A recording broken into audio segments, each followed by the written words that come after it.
Ukraine now is using its own Flamingo missiles to strike inside Russia. Former German Chancellor Angela Merkel blames Poland and the Baltic states for Russia's war against Ukraine. And Donald Trump says he's close to making a decision on sending Tomahawk missiles to Kyiv. This is the top stories, and let's get into it. President of Ukraine Volodymyr Zelensky says Ukraine is using only domestically produced weapons to strike targets inside Russia. He emphasized that it's not just about drones. Ukraine also relies on its own long-range missiles. According to The Economist, the country has already used Ukrainian-made long-range missiles called Flamingo to hit targets across the border. Zelensky didn't share details but confirmed that all operations of this kind are carried out exclusively with Ukrainian weapons.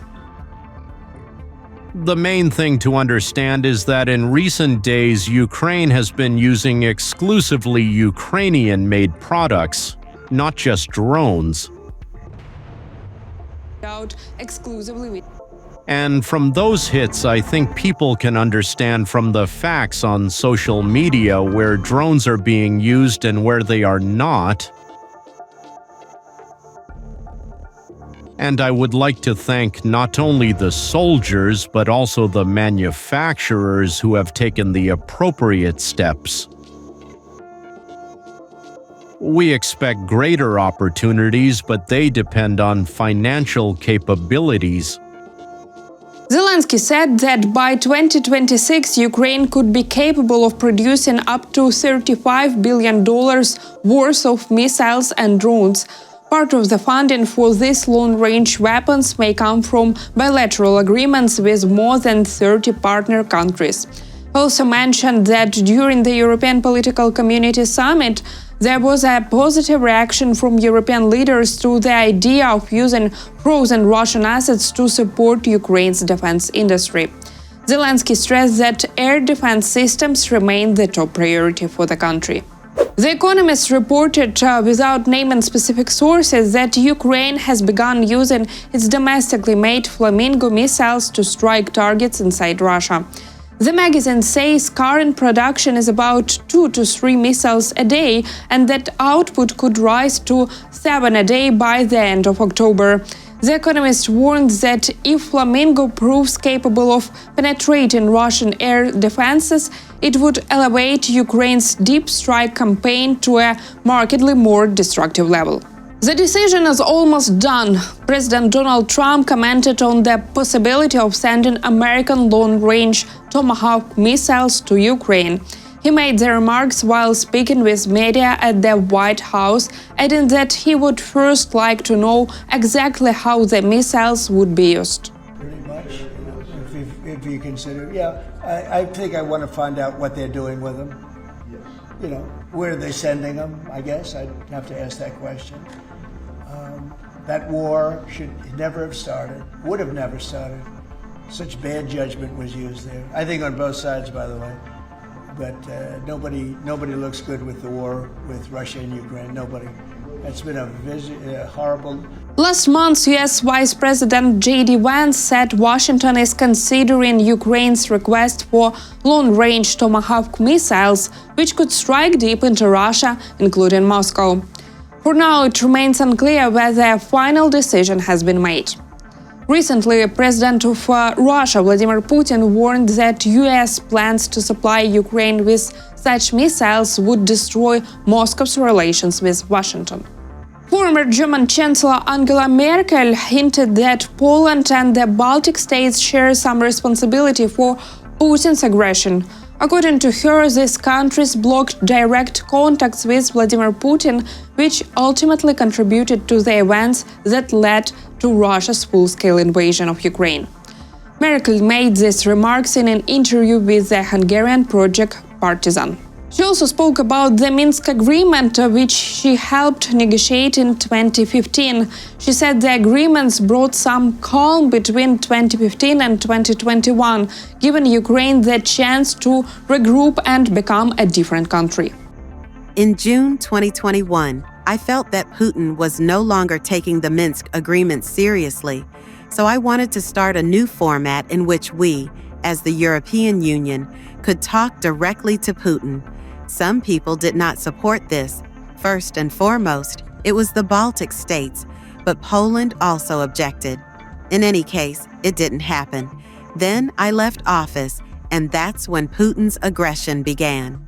Estonian Foreign Minister Margus Tsahkna has already pushed back against Merkel's remarks. He said blaming Poland or the Baltic states for Russia's aggression against Ukraine is not only inappropriate but just plain wrong.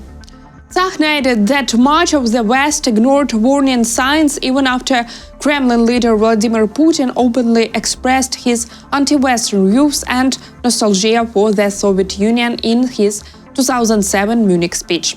He also pointed out that neither the 2008 war in Georgia nor the 2014 occupation of Crimea drew a strong response from the Western countries.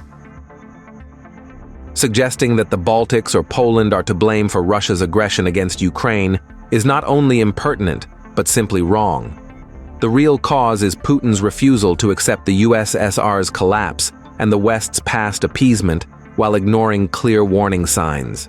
One of Russia's major refineries has shut down its largest processing unit following a drone attack, Reuters reports. The shutdown could lead to a slight drop in fuel production as Russia faces an ongoing fuel crisis. The country is already experiencing shortages of certain popular petrol brands due to repeated attacks by Ukrainian drones on its energy infrastructure.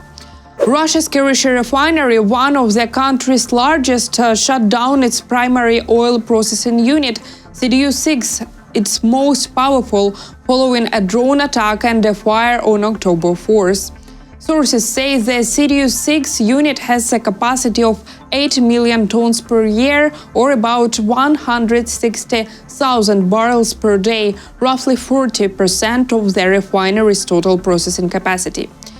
During the CDU-6 shutdown, the plant will operate at around 70% capacity by relying on other units, which will run about their normal output. Industry sources estimate that in 2024, the refinery processed 17.5 million tons of crude oil, about 6.6% of Russia's total refining volume. Last year, it produced 2 million tons of petrol, 7.1 million tons of diesel, and 7.1 million tons of fuel oil, and 600,000 tons of bitumen. The attacks, however, continue. On the evening of October 6, a refinery deep in Russia, in the city of Tyumen, was hit by drones. Tyumen is more than 2,000 kilometers from the Ukrainian border. Earlier videos showed dozens of fire trucks rushing to the site, and local residents reported hearing two explosions. As a reminder, Ukrainian drone strikes have hit over 20 major Russian refineries since early August, plunging the country's fuel market into a crisis unlike anything it has seen before. Russia has begun the first phase of preparations for a potential war with NATO. The country has stepped up an information and psychological campaign which may be part of its broader preparations for a possible conflict. Analysts warned that Russia could stage a false flag provocation. These findings come from a new analytical report by the Institute for the Study of War. Analysts cite a statement from Russia's Foreign Intelligence Service claiming that the UK is already planning an attack by a group of pro-Ukrainian Russians on a Ukrainian Navy ship or foreign civilian vessel in a European port. According to Russian intelligence, the saboteurs would then claim they were acting under Moscow orders, while the UK supposedly plans to equip the group with Chinese-made underwater gear in an attempt to frame China for supporting Russia's aggression against Ukraine. The Institute for the Study of War stressed that this statement repeats similar claims about illegal actions targeting European countries such as Poland, Moldova, and Serbia.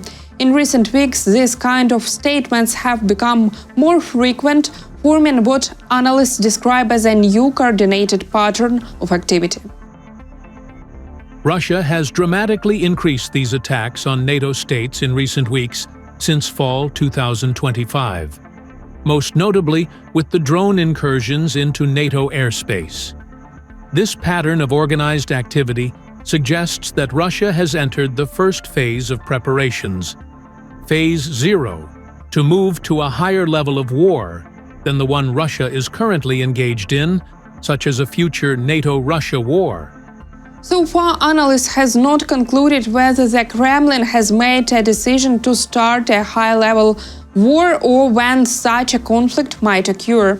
Analysts note that Russia is implementing long-term strategic plans that could be part of preparations for a future conflict with NATO, including restructuring its military districts along the western border and expanding military bases near Finland.